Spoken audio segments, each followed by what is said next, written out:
We were just schoolmates. We also would, since he's in Miami, we would go do our Sharpstown reunions. And I did a lot of traveling for business. So we did a lot of school districts around that area. So every time I would fly into that area, I would reach out to two Sharpstown alumni, which were Manny Lafont and Scott Davis. And I couldn't get a hold of Manny much because he was always busy. But the other person that told me about this information was Scott Davis, and I would meet up with him. We'd go out in his boat, and he would give me free Disney tickets too. So those are the two Sharpstown alumni that I know that still lives out there in Florida. But you could call him a friend, right? Yeah, of course. Yeah. So I think for you, just I guess walk us through. I guess the hard part of the interview is walk us through when you realized there was a problem or that Manny was involved in that awful collapse of the condo in Surfside. So, of course, social media from Scott Davis, he posted when I did see the news before that building had collapsed. And then a few hours later, I saw on social media from one of our Sharpstown alumni, Scott Davis, he posted that we think this is one of Manny's where he lives, that might be his building.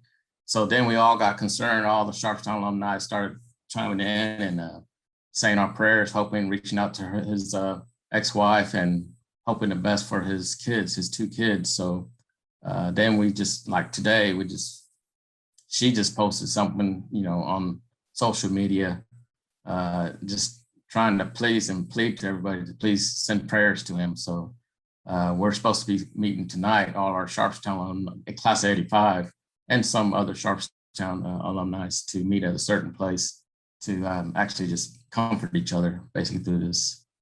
And then when you piece, I guess, the two together, seeing the awful collapse and then knowing that you knew someone that lives in that building and was possibly home, what goes through your mind thinking of that, seeing those images? I was just talking to my friend Scott on the phone. We just sat there in silence. There was no words we couldn't come up with this tragic event, especially somebody that you know and who have kids and out there waiting to hear about their dad. It's just overwhelming. I mean, I can imagine what those people in those buildings went through. Hopefully they didn't feel anything at that. It was quick. And we're just hoping none of them are suffering at this time. So, and hope that they will find them quickly so that they can get whatever medical care that they need. And then for you, I think the hardest question that I could ask is, are you hopeful that he's somewhere buried in an air pocket, or do you fear the worst?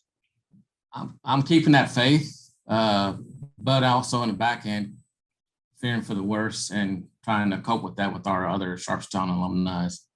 But yeah, it's just, like I said, there's no words to explain right now because I guess everybody's in shock especially it's one of your friends. Like if it's one of your friends, you know what to say to anybody about the situation. Yeah, for sure. And then just to end it on a positive note, what kind of person is Manny? Jokester? Is he kind of the chill guy? Yeah. What is his personality? I guess if somebody were to meet him, you hit the spot on. Jokester. Even at the reunions, everybody would congregate around him because he was fun to be around with. He was a go happy kind of guy, and everybody would like to be around him. Manny was that type of guy. It's just hard to grasp what's happening right now to that family, and we pray that they get through this terrible time that they have. Well, I appreciate you sharing that sentiment. Yeah, and that's why we're having that little group gathering tonight, just to comfort each other, here in Houston, to send those thoughts and prayers their way to Miami. When was the last time you saw him or spoke to him?